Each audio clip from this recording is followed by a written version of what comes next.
अस्सलाम वालेकुम। नाज़रीन मोहतरम, ये 2050 की दुनिया होगी। यहाँ वो सब कुछ हकीकत से बढ़कर हकीकत होगा जो दर हकीकत मुमकिन होना एक नामुमकिन सी बात है। यहाँ वो सब देखा जा सकता होगा जिसके बारे में एक आम इंसान सोच भी नहीं सकता। हमारे हाथों में मौजूद स्मार्टफोन और एलईडी टेक्नोलॉजी, ये सब कुछ एक आई लेंस में जम होकर गायब हो चुका होगा, जिसके बाद वर्चुअल और रियल वर्ल्ड में फर्क खत्म हो जाएगा। मौजूदा दिनों में त्योहारों पर की जाने वाली लाइटिंग का रवाज है, मगर 2050 में आई लेंस आपको ऐसे प्रीसेट ग्राफिक्स देंगे कि ईद के दिन हर शख्स अपनी मर्जी के मुताबिक दुनिया को सजा हुआ देख रहा होगा। हमारी ईदों में हमसे बिछड़ जाने वाले हमारे बहन भाई शामिल नहीं होते, लेकिन कमाल ये होगा कि 2050 की ईद कोई ऐसी वैसी ईद नहीं होगी। उस ईद में अल्लामा इकबाल, कायदे आजम और फातिमा जिन्ना समेत क़याम पाकिस्तान की पूरी लीडरशिप हमारे साथ मौजूद होगी। दूसरी जानिब भारत में कबीर सिंह, भगत सिंह और यूरोप में जॉर्ज पंजम वगैरह सब जिंदा हो चुके होंगे। यहाँ ये कहना मुनासिब होगा कि हशर से कबल ही एक हशर बर्पा होगा। लोग उन हसीनाओं से भी इश्क कर बैठे होंगे जो कि हजारों साल पहले मर चुकी थी, लेकिन अब जिंदा होकर एक बार फिर इस स्यारे पर जाहिर हो चुकी होंगी। और ये औरतें पहले किसी जागीरदार या किसी बादशाह की बीवियां रह चुकी होंगी, लेकिन 2050 में वो अपनी रजा से किसी आम आदमी के साथ रहने लगेंगी। जिंदगी और मौत का फर्क बिल्कुल बदल चुका होगा। अब आप सोचेंगे कि ये कोई हरकत करती तस्वीरें होंगी, लेकिन ऐसा बिल्कुल भी नहीं है। ये बाकायदा पूरी शख्सियात होंगी जिनसे आप ना सिर्फ बात कर सकेंगे बल्कि तालीम की इन गुत्थियों को सुलझा भी सकेंगे जो आज तक नहीं सुलझ सकी। हमारे बाप दादा भी जिंदा होकर हमारे साथ मौजूद होंगे। नाज़रीन मोहतरम, ये सब सुनकर आप काफी हैरान हुए होंगे कि ये सब कैसे हो सकता है।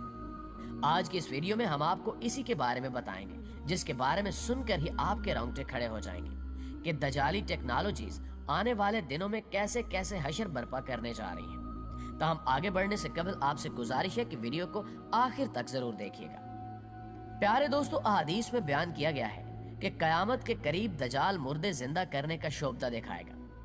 अगर उस दजाल की बात टेक्नोलॉजी पर मुनहसर है तो हम फिर इस मौजू पर बात करेंगे कि किस तरह एक मरे हुए इंसान को उसकी मेमोरी समेत दोबारा जिंदा किया जा सकता है।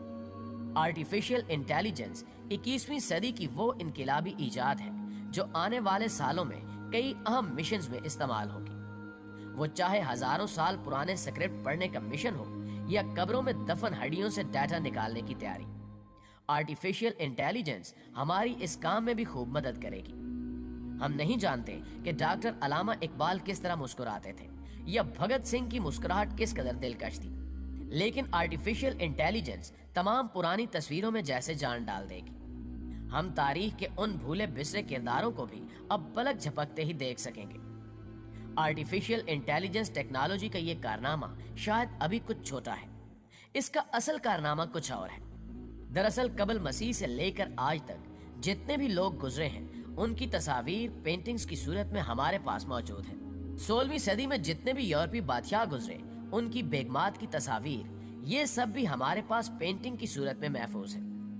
आर्टिफिशियल इंटेलिजेंस इस डाटा को प्रोसेस करने के बाद इनके चेहरों की असल तस्वीरें हमारे स्पुर्द करेगी, जिससे हम जान सकेंगे कि पेंटिंग से हटकर वो लोग असल में कैसे नजर आते थे। क्या आप इन तस्वीर को देखकर कह सकते हैं कि ये कैमरे की बनी हुई नहीं है या ये लोग 21वीं सदी से बहुत पहले ही इस दुनिया से जा चुके हैं? प्यारे दोस्तों, अभी आर्टिफिशियल इंटेलिजेंस के साथ हमारा दूसरा दौर शुरू हुए चंद साल ही हुए हैं, लेकिन 2050 तक ये टेक्नोलॉजी इंसानी अक्ल को शायद मात दे दे, और ये भी मुमकिन है कि इंसानी अकल आर्टिफिशियल इंटेलिजेंस के अंदर ही गुम होकर रह जाए। आने वाले वक्त में ये टेक्नोलॉजी आर्टिफिशियल इंटेलिजेंस पर्सनैलिटीज की एक अलग दुनिया बनाने वाली है। यहाँ अहम सवाल ये पैदा होता है कि वो शख्सियत जो आज से कई 100 साल पहले इस दुनिया से जा चुकी है, उससे ये आर्टिफिशियल इंटेलिजेंस पर्सनैलिटी कितना मिलती जुलती होगी। यानी इसका वो किरदार जो कुदरत ने डिजाइन किया था उससे आर्टिफिशियल इंटेलिजेंस किस हद तक मिलती होगी। और दूसरा अहम सवाल यह है कि इस आर्टिफिशियल इंटेलिजेंस टेक्नोलॉजी को उस पहले गुजरी हुई शख्सियत का डाटा कहां से मिलेगा। साइंसदानों का मानना है कि इंसान एक मेमोरी चिप है जिसमें लातादाद यादाश्तों के कई सिलसिले मौजूद हैं जो उसके दिमाग से होते हुए उसके डीएनए तक पहुंचते हैं। سائنس کا کہنا ہے کہ ایک انسان اپنی تمام زندگی میں جو بھی کرتا ہے اس کی تمام معلومات اس کے ڈی این اے ڈیٹا سٹور میں جینیٹک کوڈ کی صورت میں محفوظ ہو جاتی ہے، اور اگر قبر میں دفن ان ہڈیوں سے ان جینیٹک ڈیٹا کو لے کر ان کو ڈیجیٹل ڈیٹا میں بدلا جائے تو ہم صدیوں پہلے مرے ہوئے انسان کو سائنسی طور پر زندہ کر سکتے ہیں۔ ناظرین گرامی، اب آپ یہ سوچیں گے کہ انسان کی 70 سالہ زندگی گزرنے کے بعد کیا اس کی زندگی کا کوئی دوسرا ثبوت رہ جاتا ہے کہ وہ اپنی زندگی میں کیا کچھ کر کے گیا؟ قدرت جس سسٹم کے ذریعے آپ کے ہاتھ پاؤں اور ہر عضو سے گواہی لے گی، وہ سسٹم اس قدر پاورفل ہے کہ ہمارے پاس اس وقت انتہائی مہنگے ڈیٹا سٹوریج موجود ہونے کے باوجود ہم اس کا مقابلہ نہیں کر سکتے۔ قدرت نے جس انسانی ڈی این اے میں انسان کا پورا ڈیٹا رکھا ہوا ہے، یہ انسان کے بنائے ہوئے ڈیٹا سٹوریج سے 300 گنا زیادہ پائیدار اور 1000 گنا زیادہ پیچیدہ ہے، جس میں موجود ڈیٹا کو پرواہ نہیں کہ وہ صدیوں مٹی میں دفن رہے یا کسی اور جگہ پر۔ یہ ساری معلومات ہڈیوں میں موجود ڈی این اے کے پیچیدہ نظام میں موجود ہوتی ہیں، جس کو آج کا انسان بھی ڈی کوڈ نہیں کر پایا۔ دراصل انسان ڈی این اے کی بنیادی معلومات کو ابھی ٹھیک طرح سے سمجھ ہی نہیں پایا، جبکہ خالق کل روز قیامت ہماری زندگی کی فلم اسی طرح ہمارے اندر سے نکالے گا کہ جیسا سب کچھ حقیقت میں رونما ہو رہا ہو۔ ڈی این اے میں سٹور ہونے والی فلم انسان کے دائرہ اختیار میں نہیں ہے، کیونکہ جینیٹک کوڈنگ ڈیجیٹل کوڈنگ سے 1000 گنا زیادہ مختلف ہوتی ہے۔ مستقبل میں یہ ٹاسک آرٹیفیشل انٹیلیجنس کو دیا جائے گا، جو قبروں اور مزاروں میں دفن انسانی زندگیوں کی تحریروں کو نکال لے گا اور 70-80 سالہ زندگی کی تحریر کو ان کی حرکت کرتی تصویروں کے ساتھ ملا کر ایک مکمل آرٹیفیشل انٹیلیجنس پرسنالٹی ڈیولپ کرے گا۔ یعنی یہ بھی ممکن ہے کہ کل کو علامہ اقبال امت کی ایک نئی طرز پر تربیت کے لیے ایک بار پھر سے موجود ہو، یا پھر قائد اعظم قوم کی ایک بار پھر تربیت کے لیے حاضر ہو۔ اس کام کے لیے 2 چیزیں بہت اہمیت کی حامل ہوں گی، جن میں سے پہلی 5G ٹیکنالوجی ہے، جبکہ دوسری چیز آئی لینس ہے۔ یہ آئی لینس اس لیے ضروری ہے تاکہ آرٹیفیشل انٹیلیجنس پرسنالٹی کو آپ کہیں پر بھی استعمال کرنے کی صلاحیت حاصل کر سکیں۔